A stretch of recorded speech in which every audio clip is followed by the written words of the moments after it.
My mom would be at all my sporting events. Let's say I was playing football, okay? My mother would be on the sidelines, and if the play on the field started going one way, my mother would run along like, Mark, get him, get him! I'd be like, oh my gosh.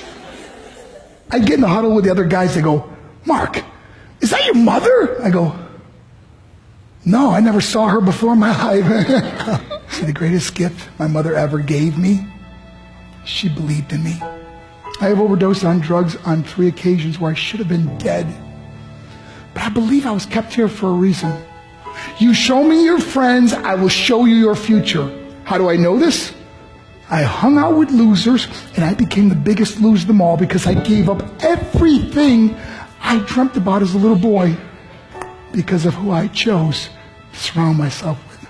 My friends would drive me home at 2, 3, 4 in the morning. We'd be drunk and high, laughing in the car. We'd pull up in front of my house in New York. They go, Mark, the light's on. I go, oh man, my mother's up. See, my mom wouldn't go to bed until she knew her son was still alive.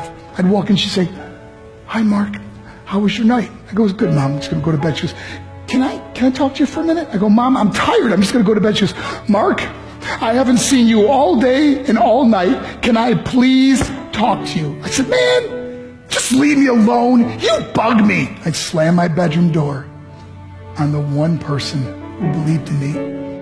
I was on a worldwide tour and we were wrestling overseas in Japan. After my wrestling match, I went upstairs in my hotel room and I fell asleep. There was a knock at my door at 3 o'clock in the morning.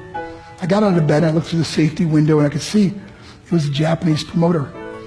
So I opened the door and he said, Mark, you need to call home. There's been an emergency. I went and got on the hotel room phone. I called back to the United States and said, hey, what's going on? They said, Mark, I don't know how to tell you this. I said, just tell me what happened. All of a sudden I started crying. They go, Mark, I can't tell you. I said, just say it. They said, Mark, your mother died. I just threw the phone down. I ran out of my hotel room. I took the elevator to the lobby, and when the doors opened up, I just ran out into the street. I mean, there was no cars, there was no people. It was 3 o'clock in the morning. And I walked down the middle of a street in Hiroshima, Japan, and I remember looking up and just saying, Mom, I am so sorry. I flew home for her funeral, and I was so nervous to walk up to her casket, so I just stood way in the back. And I kept looking from a distance. I kept thinking to myself, Mom, please wake up. Please get up. And then I finally got the nerve to walk up to her. And as I got closer, I could see my mom for the first time. I mean, she was so beautiful. She was dressed in white. I mean, she looked like an angel. And I just stood over her and I said, Mom, you are my hero. Everything I am, everything I hope to be was because of you.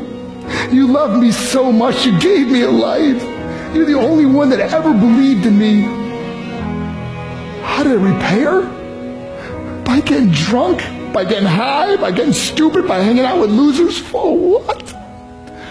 All she ever wanted to do was talk to me. I wish I could talk to you now, Mom. I wish you could see what I'm doing. Why couldn't I have been a better son?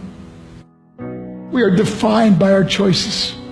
But if you surround yourself with people involved in drugs and alcohol and pills, it's a dead end. I'm not here to preach to you. I'm here to tell you I lived that life.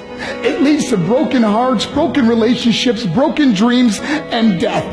For what? To get high? If you have a mother or a father, when you go home, tell them how much you love them. See, my whole life was about being rich and famous. I had to be a millionaire. I had to win the race. I had to win the race at the expense of my marriage, my family, my friends. For what?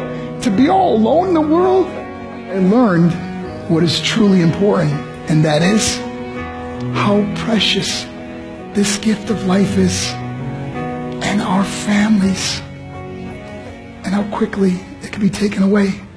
See, I no longer live in time. I live in moments. See, it's not what's in your pocket that matters. It's what's in your heart that truly matters.